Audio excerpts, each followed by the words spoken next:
District ki Manung Chanba Khundrakpam ACG Lifeline Oriba Imphal Cycle Road Leiba Yumnam Kuno Amadi Sambai Fawba ki lambi sarukta ising thumjin kibadagi miyamna chatok sasin tawbada chawna akaiba oire amadi manak nangna leiba lokun kaya ipak onkhre hina masagi matang de SKTV News ki paumi Nongthombam Johnson dagi akhanaba pautamama Hojik aina lejeriba mafam se koi Imphal East ki Khundrakpam kendagi Manung Channa leiba Yunam Khunau hariba lambi asidani hariba Yunam Khunau lambi da su natana koi tangkham hariba lambi asida su koi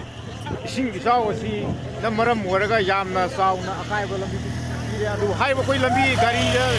su adu thogala ya koi gari su koi yadadana activa ama so koi simakha da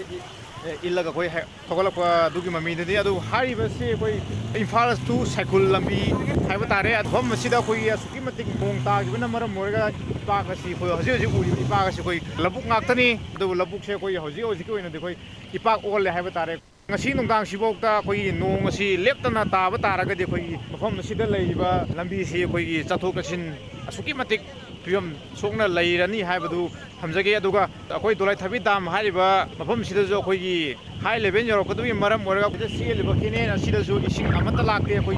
dolai thabi kine na se koi fail ore haibadu ko koi tapchana khange adugo dam kine se fail ore na maram waraga iten mangam da leiri haibata re koi hiram sigi matang koi problem jariba Johnson Nongthomam SKTV Imphal